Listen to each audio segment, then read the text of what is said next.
I can't, like if you change the word can't to won't. Yeah. I can't do a pull-up. Yeah. I won't do a pull-up. No, I can't pick up my kids from school today. Yeah. No. Say that if this is a choice. You can pick up your kids from school today. I won't pick up my kids from school today. That will change the ball. That eliminates self-limiting beliefs. Yeah. Like I can't do that pull-up program. Yep. No, I won't do that program. I can't eat clean. No, you won't eat clean. You can do all of these things. I can't run a marathon. No, you're choosing not to run a marathon. I promise you, there's people without legs that run marathons. You can run a marathon.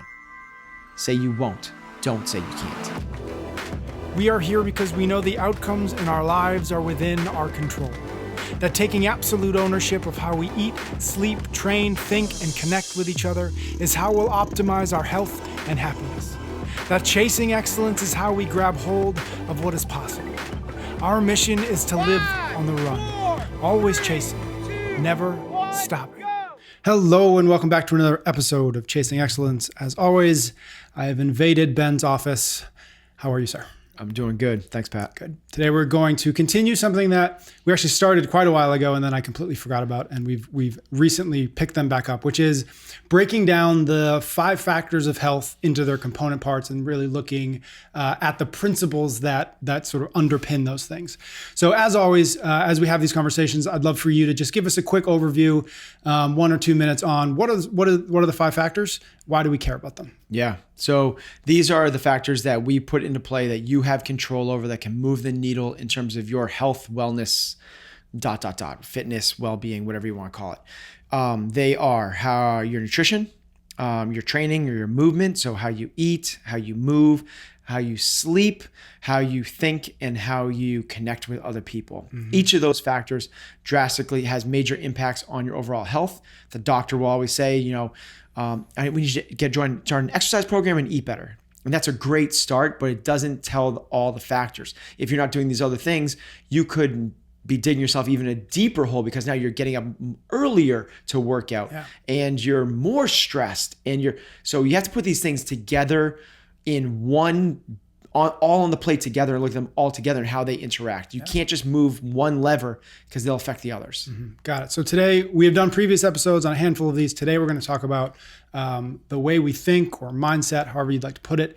We're going to break down, or we're going to look at the 10 principles of mindset. Love it. Right? First one, prioritize first things to be first. Yeah. So this, one of the founding books that I set my whole kind of life and practice and business and around is Stephen Covey's, 7 Habits of Highly Effective People. Well, the first habit of that is put first things first. It's so important that he actually pulled that chapter out and wrote a whole nother book called First Things First. What this means is that you can work really hard. You could be doing, busting your tail, but really not moving forward. So the analogy is, we're climbing the ladders of our careers. We're climbing the ladders of our health. We're climbing the ladders of our relationships. But are those ladders leaning against the right walls? And we really have to kind of step back and look at what is we're really trying to create. Is this really the most important thing we should be focusing on now? The other thing that goes in play here is that Eisenhower matrix, right? Which is, urgent versus important things. And it's so easy to get caught up in these urgent things, which are, I have to pick up the kids from school. I have to pay the bills. I have to go grocery shopping. I have to answer my emails. I have to do the voicemails. I have to make those 4 phone calls. Those are all urgent things. Yes. And some of them do need to get done. But if you don't step back and actually look at the things that are truly important in your life and actually ask yourself those questions, you're just going to be spinning your wheels. So instead, step back and what is it that I'm trying to create with my life? Like, really, am I trying to be the best basketball player that ever lived? Am I trying to be a really great dad? Am I trying to be a millionaire? Am I trying to leave a legacy? Like, when you ask yourself those questions, then it leads you to be able to put the first things that are going to move the needle in those directions first. Don't just do to do. Like step back, ask yourself, what is it that you're trying to create with your life? And then what is truly most important to you? Your values. If you have those things in place, all of a sudden it helps guide a lot of the decisions and actions you make every single day. Instead of just like next fire, next fire, next fire, you can actually step back and look at this thing in totality. How do you make sure that your actions actually align with that? How do you make sure that when all of the urgent things are coming, like what are the mechanisms that you can put in place? Mechanisms. Let's put it into actual. So one of the things I have is my family is very important to me, and I will prioritize, actually list in order the orders of priorities in my life. So when it comes down to making a decision, it's already made for me. I don't get to make the decision because there is no decision. One of the things I've said is my family is the most important thing to me. Now, it's not the only thing to me because I still have a career. I'm still a coach. I'm still a friend. I still work on my own health, wellness, and fitness. So those other things are still important to me, my own learning and growth and everything else. So those things still happen. But if it comes down to one of those other things or my family comes first. So what's an actual mechanistic way? What's a true example?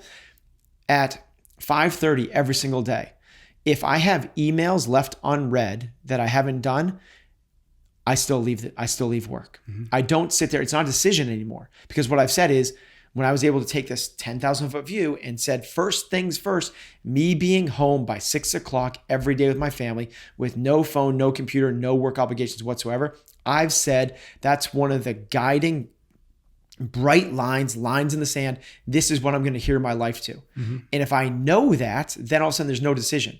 5:30, 5:35 comes around and I haven't got through my emails, computer goes down, walk out the door. And it's such an easy thing for me now because I know what first things first are. If I didn't know what came first, answering these emails from my customers and my clients and business partners, and I thought that might be first things, well, now I got, should I go home or should I answer these emails? Stress. Like, oh my God, and now I'm not doing anything well. Yeah. Tim Ferriss talks a lot about figuring out what are the decisions that you can make that eliminate thousands of other decisions. I love that. Right? So that's what that's basically what you just did. Like you don't, there's no more decisions. You made the one decision. Yeah. And nutritionally, that is also helpful, right? When you make the one decision to not eat bread, you don't, every time you see bread, have to continue to make. Absolutely. Am I going to eat bread today? Am I not going to do Absolutely. it? Yeah. Second one, develop a growth mindset. So this has to be like, maybe this is even number one, right? Yeah. But you have to realize that everything that you can now do as a human being, you learned. Like you didn't know how to walk, talk, read, ride a bike, do a pull-up, like everything that you can now do, you learned to do. Yet we have this inherent thing in our society, which is like you are born with a certain fixed amount of talent in certain areas. Patrick, you're going to be an artist. Joey, you're going to be an athlete. Sally, you're so creative. Billy, you struggle in school. And we're told from the earliest ages, this is who you are. You're fixed with it. Do the best you can with the cards you've been dealt. Well, everything from epigenetics, all the light switches you can turn on and off to express certain genes, whether you get cancer or not is not dictated by your genes. If that's not, your ability to read is not. I grew up with a fixed mindset because I was raised that way in certain facets of my life. In terms of school and athletics, it was you struggle in school, you pick up certain sports really well. That was just one of the things. So I thought that I was not good at school and was not a good reader. Well, it wasn't until I started reading to my kids every single night that all of a sudden holy crap, if I actually read out loud every single day for 3 or 4 years, you actually become a pretty good reader. Well, crap, no kidding. It takes practice. It's not about, some people have to work harder in certain areas than others. For sure. Yeah. Some people are born with a little head start or a little pullback, but that doesn't mean this is the fixed areas of your life. So if you realize that you can be a lifelong learner and you can move the needle in all these different areas, all of a sudden, if you want to be lean, if you want to be a business person, if you want to be a good artist or sculptor, if you want to be a musician, you can do any of those things. It's not what you're born with. It's not about being, it's about becoming. Love that. Third one, focus only on what you can control. So Stoicism 101, right? Not just Stoicism, life 101, the Serenity Prayer, for Alcoholics Anonymous, God, give me the wisdom to understand the things I'm going to butcher it. To understand things I can and not control, and the courage to make the decisions on what, But like, it's everywhere. And this is, we talk about this on this podcast, and people seem to understand it fairly well until it becomes challenging, right? And people have a hard time when it becomes challenging. So I get it. I can't control the weather. Got it. Like they're okay with that one. But what about my kid not getting into the school he wants? Like, I feel like man, that sucks. Like, man, I want like that. No, you can't control. You got to, just like the weather, you got to be able to let go of the other ones. And what happens is when you let go of all these things that you can't control, you're left with just a few. And those few things are the process for you to create exactly what you want out of your life. So what you can control are a few things, right? You can control your efforts, you can control your responses to other people, and you can control, man, I don't know a whole lot more, right? Like that's the two things. You can control what you pay attention to, the effort you put into things, and how you respond to outside events. You can't control if you become paralyzed from the waist down. Unfortunately, that could happen, but you control your response to it. You can't control whether Billy makes it into Princeton or not, but you control your response to it. And what you find out is if you start to focus on those things that you can control, all of a sudden, the other things that were kind of loud and noisy start to diminish. You get more focused on those things. And all of a sudden, those things start to take control of themselves. People that have a lot of drama and conflict in their lives are stressed out to the max. Well, they're focusing on all these things they can't control. That's what creates drama. Did you hear what Sally said? That bitch. I can't believe she said that. Well, you're focusing on all these things. There's more stress in your life.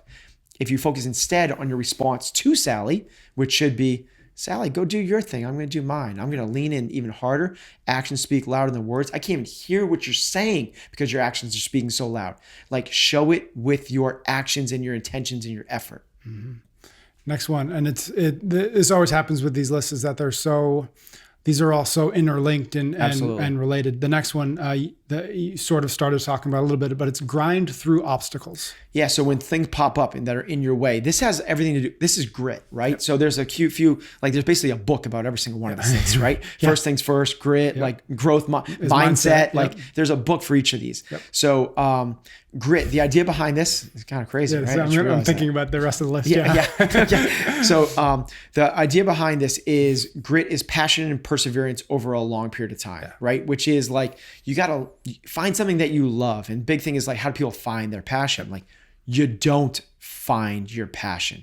Your passion finds you. So just start doing things. And when you find something you enjoy, do it more. And when you get into something, and all of a sudden you become like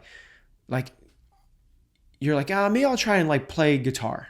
And you start playing guitar and you're like, like it's just not speaking to me. It's not me. Like, cool. Like, don't keep like, that's the idea is don't never quit anything that you start. Let's find the next thing. And like, okay. And like, I'm going to try sculpting. And okay, I don't like that. And you try like, okay, I'm going to try volleyball. And all of a sudden like volleyball is like, wow, man, like there's just something about it. Like, cool. Like now that you found something, let's keep going and keep going. And because you tore your ACL your sophomore year of high school, doesn't mean you stop volleyball. It gives you an opportunity to even dig even deeper and work on your leadership skills and game theory and start working with a coach and understand substitution patterns and game film and look at every single obstacle as an opportunity to further your development, further your growth. It's so easy to look at a little bump in the road and think it's something that's going to derail you and throw you off the road. It's not at all. The person that has to go up the rocky side of the mountain when they get to the top is the person with the greatest skill set. If you go up the smooth side of the mountain, you don't have any skills when you get there. You had a smooth road. Right. This is athletes that are just like the most talented in high school because they think that talent is fixed and they have fixed mindsets. When they get to college and everyone's on that level, they haven't had to work and grind and overcome obstacles. They haven't had to have a season where they went the first 3 games where they lost the first 4 games. They didn't have an injury that sidelined them for the entire year. It was all just sunshine and rainbows. All of a sudden they get to college and everyone's talented and they ride the bench for the first 4 games, which their team loses, and they start going off on the Yeah. Because you haven't had any obstacles, man. Like, we want obstacles. They're the ones that develop you. We expect adversity and we expect to overcome it. It's not a bad thing. The goal is not to avoid adversity, hardship, or obstacles. It's to know that they're coming, and when they come, have the ability to respond to those things appropriately. And in some ways, the obstacles are the point. It's like the obstacle is the way. It's like, the next one is my personal favorite, and you've alluded to it a little bit already, but it's own your attention. So this is about own your attention is what you pay attention to. So there's so many distractions out there now, from the cell phones to the email to the media to everything. Everyone is vying for your attention. It's the reason that Google wants to make cars. Mm-hmm. Google has no interest in selling cars. They have interest in owning your attention. They want your commute. They want to be able to talk to you and have you pay attention to them while you're commuting. That's how important your intention is, that they're willing to invest in self-driving cars. Well, if they're willing to invest that much into your attention, shouldn't we be willing to invest that much in our attention? So the easy thing here is make everything you do intentional. There's two major words that I've really focused on this year: intention and perspective. Yep. And being intentional with your actions, being intentional with your thoughts, being intentional with your time. Are you sitting down on the couch and turning on the TV because you really need the break and because you've been busting your ass for 80 hours this week, and this is the appropriate thing, is to disconnect for a little bit of time so you can fire yourself back up? Or are you doing this because it's what you do every single night from 6 to 9 o'clock at night? Mm-hmm. Like, one is a habit and one is intentional. It's okay to turn the TV on. Totally okay, as long as it's intentional. Same thing with food. Like, if you are going for out to eat and you're not going to count your macros, you're just going to have fun, like that, there's an appropriate time for that if you're being intentional about it. Yeah. But if you're going to Buffalo Wild Wings for 20 meals a week and ordering the potato skins and pitchers of beer every single time you go there, that's not intentional. That's just because it's your habit. If you bring intention and you own your attention from a learning perspective, from a growth perspective, from what you do every single time you walk in the door at work to when you have conversations with people, that's what's going to move the needle in our life. That's what we end up on our deathbeds looking back on this being like, yeah, that was fulfillment because I spent every waking moment intentionally. Question your self-limiting beliefs. We're human beings. So we, by default, put reserves on ourselves because it's all about being safe. If you remove those things, like, the growth opportunities are everywhere. You can't stop saying things that you can't do and look at the things that you can do. Someone gets injured in the gym and they walk in the next day and they're like, man, I can't do anything with my leg. It's like, well, you can do a ton of stuff. Stop looking at the things you can't do and let's look at the things you can do. That's simply a metaphor for everything that we're doing. Like, you get into a job, don't think about the things you can't do, think about what you can do. So if you go a mile deep in what you do, excellence is really hard to keep quiet. Like, just dig and go on those things. Don't worry about these imaginary ceilings. Well, this is my pay grade. This is my roles and responsibilities. This is what I'm supposed to do. Like go kill it, man. Go, like, forget about these, like, things that you're limiting yourself with. Eliminate the words should, eliminate the words can't, eliminate the words, all these things that we, like, limit ourselves with. Let's pop the lid off those things and get really, like, focus on things that you can do. Mm-hmm. Like, I love this thing of, like, I can't, like, if you change the word can't to won't. Mm-hmm. Yeah. I can't do a pull-up. Yeah. I won't do a pull-up. No, I can't pick up my kids from school today. Yeah. No. Say that this is a choice. You can pick up your kids from school today. I won't pick up my kids from school today. Mm-hmm. That will change the ball. That eliminates self-limiting beliefs. Yeah. Like, I can't do that pull-up program. Yep. No, I won't do that program. I can't eat clean. No, you won't eat clean. You can do all of these things. I can't run a marathon. No, you're choosing not to run a marathon. I promise you, there's people without legs that run marathons. You can run a marathon. Say you won't. Don't say you can't. Never whine, never complain. Never. Man, these are like set up like segues here. Amazing, yeah. Right? It's like we put you in the audience.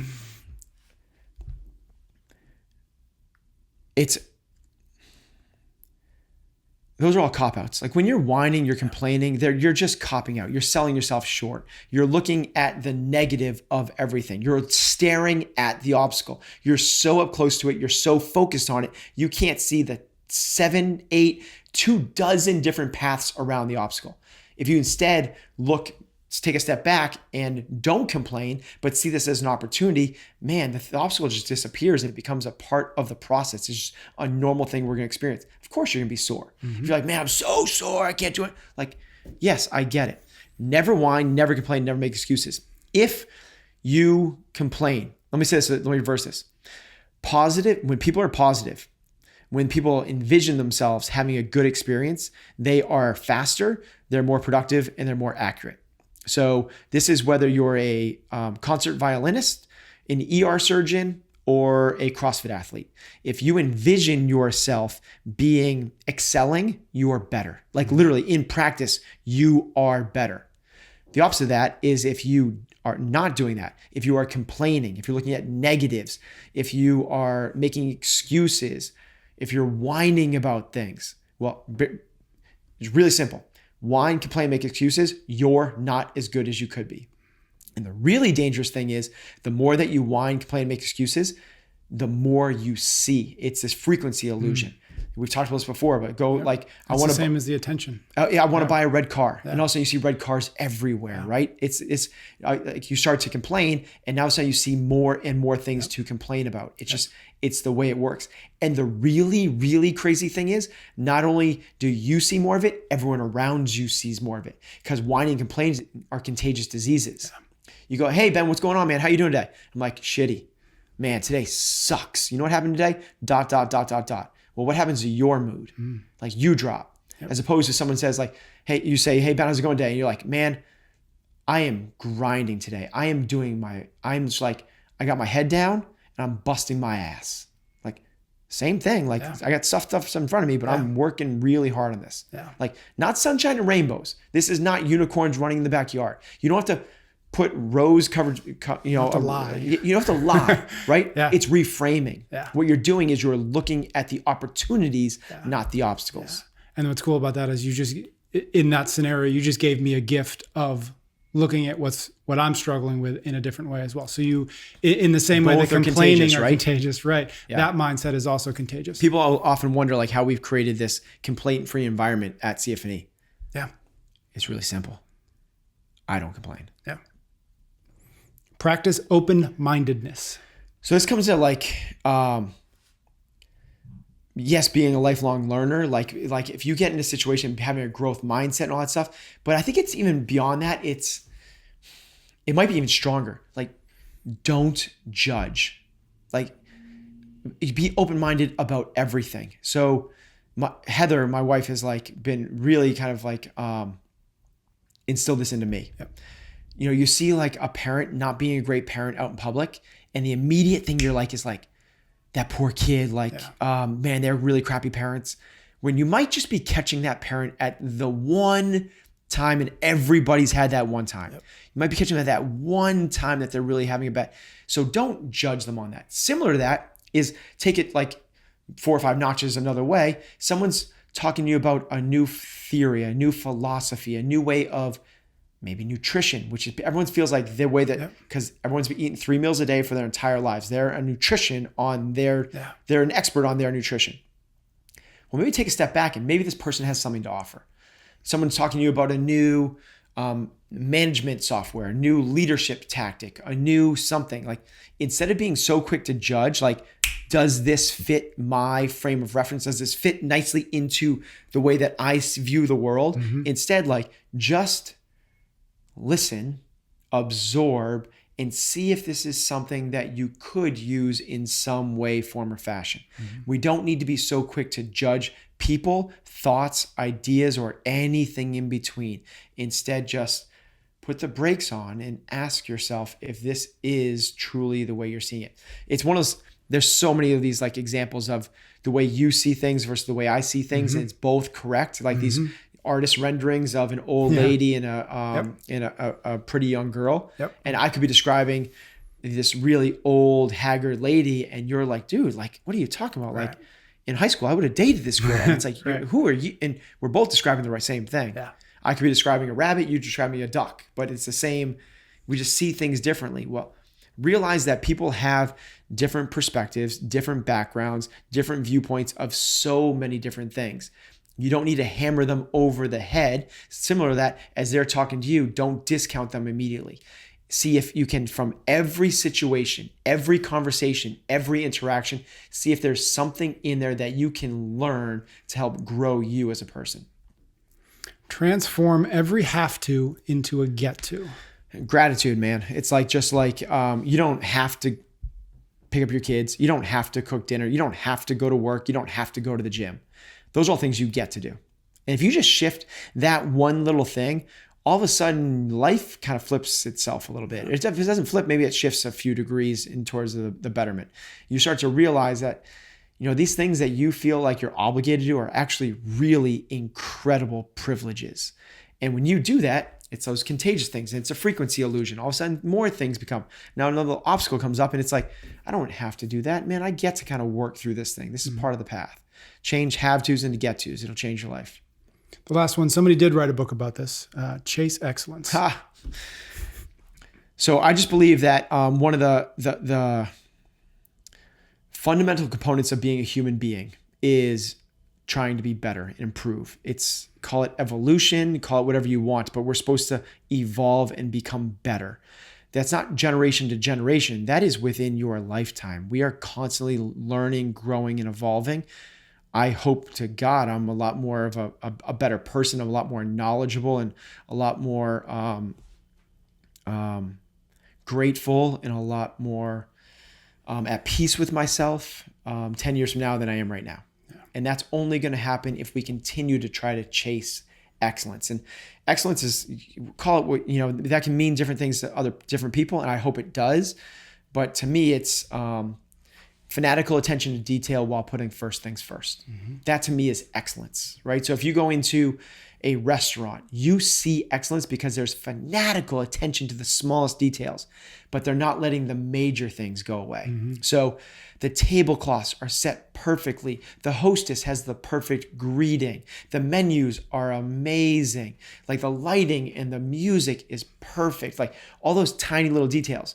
But the big thing, the first thing is the food is dope, right? Yeah. That's the main thing. If all those things were in place, but the food was crap, it doesn't really matter. So it's fanatical attention to detail while putting first things first.